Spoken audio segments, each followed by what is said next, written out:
샬롬 샬롬 샬롬 샬롬 샬롬. 하나님 사랑합니다. 여러분 주 안에서 사랑합니다. 마태복음 26장 36절에서 46절까지 내용이죠. 36절 겟세마네 기도로 나와 있습니다. 예수께서 제자들과 함께 겟세마네라는 곳에 이르러 제자들에게 이르시되 내가 저기 가서 기도할 동안에 너희는 여기 앉아 있으라고. 베드로와 제베데의 두 아들을 데리고 가실새 고민하고 슬퍼하사 이 말씀하시되 내 마음이 매우 고민하여 죽게 되었으니 너희는 여기 머물라 나와 함께 깨어있으라 하시고 조금 나아가서 얼굴을 땅에 대시고 엎드려 기도하여 이르시되 내 아버지여 만일 할만하시거든 이 잔을 내게서 지나가게 하옵소서. 그러나 나의 원대로 마시옵고 아버지의 원대로 하옵소서 하시고 제자들에게 오사 그지 않은 것을 보시고 베드로에게 말씀하시되 너희가 나와 함께 1시간도 이렇게 깨어있을 수 없더냐. 시험에 들지 않도록 깨어 기도하라. 마음에는 원이로되 육신이 약하도다 하시고 다시 두 번째 나아가 기도하여 이르시되 내 아버지여 만일 내가 마시지 않고는 이 잔이 내게서 지나갈 수 없겠거든 아버지의 원대로 되기를 원하나이다 하시고 다시 오사 보신즉 그들이 자니 이는 그들의 눈이 피곤함일러라. 또 그들을 두시고 나아가 세 번째 같은 말씀으로 기도하시고 이에 제자들에게 오사 이르시되 이제는 자고 쉬라. 보라 때가 가까이 왔으니 인자가 죄인의 손에 팔리느니라. 일어나 함께 가자. 보라 나를 파는 자가 가까이 왔느니라. 이런 내용으로 세 번 기도하신 그런 겟세마네 동산에서의 기도 그리고 가룟 유다 이런 거 내용이죠. 생의 마지막 순간까지 예수님은 기도하셨습니다. 십자가의 죽음을 앞두시고 기름자는 틀이라는 이름의 뜻을 가진 겟세마네 동산에서 땀방울이 핏방울이 되도록 간절히 기도하신 것을 우리가 봅니다. 우리 생의 마지막이 점점 가까워지는데 우리가 어떤 믿음으로 살아야 할 것인지 이 사순절 고난주간을 맞이하여서 이 시간도 들려주신 하나님의 음성을 함께 묵상하기를 바랍니다. 첫 번째 하나님의 뜻을 구하셨죠. 39절 보면 예수께서는 나의 원대로 없이고 아버지의 원대로 조금 나아가 얼굴을 땅에 대시고 엎드려 기도해 이르시되 내 아버지여 만일 할만하시거든 이 잔을 내게서 지나가게 하옵소서. 그러나 나의 원대로 마시옵고 아버지의 원대로 하옵소서. 이렇게 구하죠. 나의 원대로 하옵시고 아버지의 원대로 하옵소서 하시고 예수께서는 늘 중요한 장소에 베드로와 야고보와 요한과 동행을 하십니다. 십자가의 고난을 앞두고 겟세마네 동산에 데리고 올라가시고 간절히 기도하시죠. 39절, 42절, 44절에 세 번씩 계속해서 기도풀이에서 기도하신 것은 내 아버지여 만일 할만하시거든 이 잔을 내게서 지나가게 하옵소서. 그러나 나의 원대로 마시옵고 아버지의 원대로 하옵소서. 이렇게 간구합니다. 예수께서 마음 같아서는 고통스러운 죽음의 십자가를 지길 원치 않으셨겠지만 자신의 뜻보다는 하나님의 뜻을 구하신 거죠. 하지 말하면 예수께서 생의 마지막 순간까지도 하나님의 뜻을 구하신 겁니다.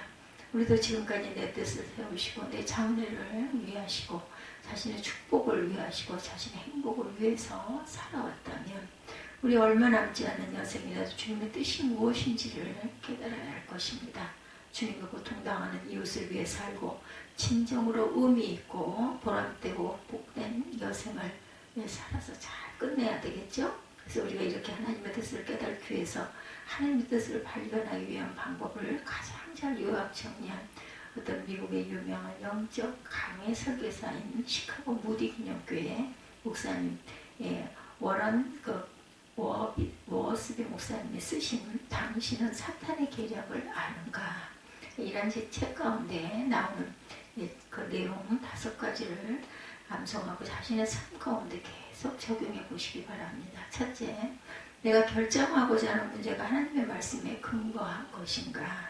둘째, 내가 결정하고자 하는 문제가 하나님의 영광을 위한 것인가. 하나님의 말씀에 근거하신가 것인가. 말씀 안에 있나. 그리고 하나님의 영광을 위한 것인가.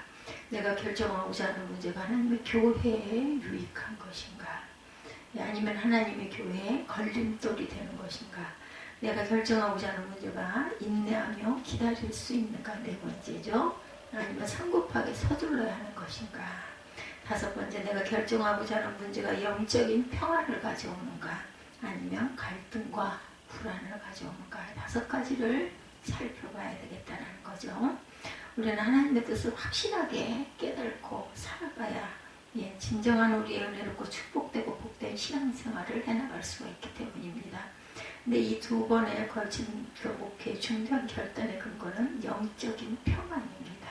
아무리 힘들어도 하나님 말씀 따라 주님의 영광을 위해, 주님의 본된 교회를 위해 인내하며 평안을 얻고 확신을 가지고 순종하고 나아간다라는 것, 하나님의 뜻을 드러내고 복되게 쓰임받게 되더라는 거죠. 이렇게 했더니, 그래서 우리가 신앙생활을 하는데 가장 먼저 이 다섯 가지 질문을 통해 모든 일을 결정해 나가는 것이 옳다라는 거죠. 말씀 마지막 때 성도들의 삶 가운데 사단의 유혹과 시험으로 인해 우리가 점점 나태해지고 침체되고 가장 약해지기 쉬운 것은 기도라는 것입니다. 그래서 우리에게 끊임없이 찾아오는 이런 사탄의 시험을 이겨내기 위해서 주님께서 우리에게 쉬지 말고 하라고 하신 딱 한 가지가 바로 기도. 쉬지 말고 기도해라. 우리가 이렇게 알기는 너무나 잘 알아요. 부족한 그 종이분이 신구약 성경에서도 가장 많이 강조합니다. 아이러니컬하게도 우리 교인들의 신앙생활이나 죄종들의 목회 가운데 가장 약해져 있는 것이 결정적으로 기도라는 것이죠. 여기서 우리 과거의 신앙생활에 갖가지 시험들이 싹텄습니다. 우리의 신앙생활이 여기서 무너졌다라는 거죠. 그러므로 우리가 기도가 회복되기 전에 우리는 결코 영적인 성도로 될 수도 없고 자신만 주님의 은혜와 축복과 행복도 잃어버리는 것이 아닌가. 결코 주위 사람들에게도 은혜도 안 되고 축복도 안 되고 복이 안 된다라는 것. 모두 다 시험에 빠지고 주의 일까지 다 가로막힌다라는 거죠. 그래서 우리가 말세의 마지막 때 사탄과의 영적 싸움을 승리하기 위해서는 하나님의 전신 갑주를 입고 그리고 그 가운데 기도로의 무기를 사용할 줄 알아야 되겠다. 공격용 무기로 에베소서 6장 17절에 성령의 검 곧 하나님의 말씀을 가지라 이렇게 말씀하고 있죠. 그 다음에 계속해서 에베소서 6장 18, 9절에 모든 기도와 간구로라도 항상 성령 안에서 기도하고 이를 위하여 깨어 구하기를 힘쓰며 여러 성도를 위하여 구하라. 또 나를 위하여 구할 것은 내게 말씀을 주사 나로 입을 열어 복음의 비밀을 담대히 알리게 하옵소서 할 것이니 이렇게 말씀하고 있습니다. 그래서 우리는 기도와 간구를 하되 항상 성령 안에서 기도하고 먼저 고통당하는 여러 성도들을 위해서 합심하여서 간절하게 기도해야 한다. 더 나아가 조금 전 말씀대로 주의 정에 언제 어느 곳에 가든지 복음을 담대히 증거할 수 있도록 저와 여러분들이 기도할 때마다 빼어놓지 말고 기도로 협력해 주니 그것이 너무 감사하죠. 중보기도는 아주 놀라운 힘을 발휘합니다. 기적적인 놀라운 치유의 역사들이 일어난다라는 거죠. 인간의 힘으로 도저히 불가능한데 어떻게 이러한 일들이 일어나는가 하고 감탄하는 것은 그 힘이 모두 주의 종들과 성도들이 간절히 합심해서 기도해 주기 때문이다. 그 단에 쓰는 그 종들 위해서 우리가 늘 중보 기도는 이래서 해야 합니다. 성령께서 역사하셔서 가는 곳마다 기적적인 역사가 일어나고 치유의 은혜가 능력이 아주 강하게 체험되어지죠. 그럼 우리의 생의 마지막 순간까지 시험에 들지 않게 깨어 기도해야 될 것이다. 또한 주님과 함께 나아가야 한다. 46절에 보니 일어나라 함께 가자 보라 나를 파는 자가 가까이 왔느니라. 마지막 절이죠. 주님께서 사랑하는 제자 가룟 유다에게 팔려가는 자리에서도 그의 제자들과 함께 가기를 원하십니다.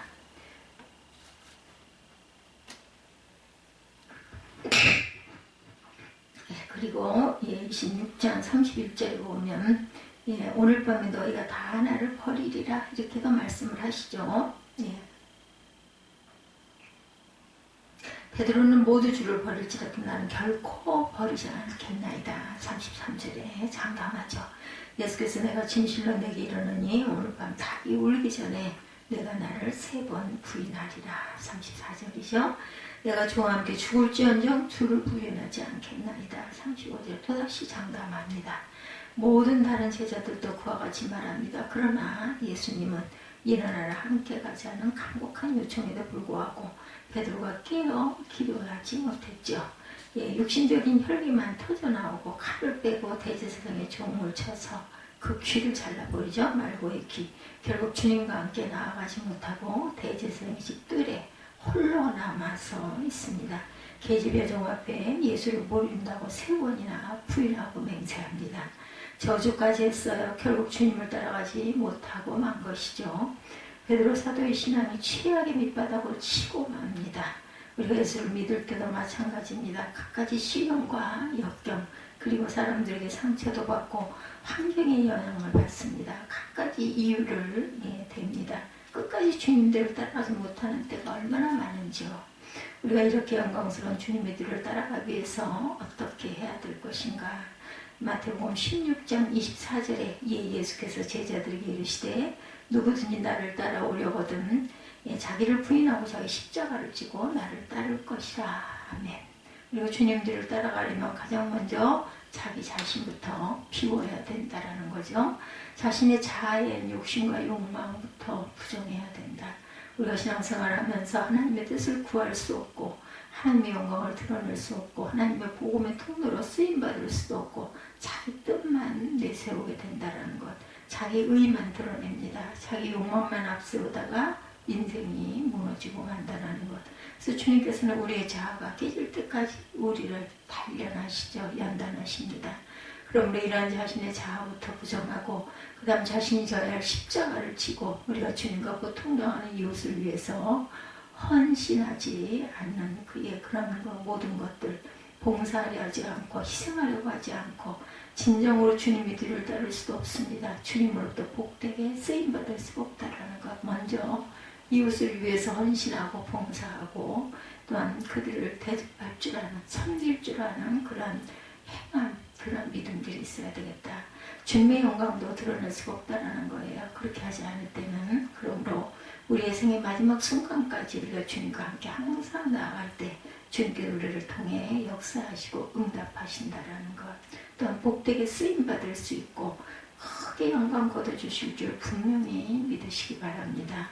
이렇게 저와 여러분 모두 희생이 있었기에 오늘 이 은혜롭고 복된 그 치유하는 교회, 주님의 말씀이 살아있는 교회를 저희들 꿈꾸고 섬기고 갑니다. 이렇게 하나님 예수께서 오셔서 사순절 기간 내내를 기도하시고 또한 고난주간까지도 마지막까지 기도하신 주님의 말씀을 다시 한번 읽고 묵상하면서 어떤 제자도 주님의 그 가신 길을 끝까지 따라가지 못했던 그런 내용을 묵상하면서 저희들은 그것을 극복할 수 있는 믿음의 하나님의 자녀들이 되시기를 주님의 이름으로 축복합니다. 기도하시겠습니다. 아버지 감사합니다.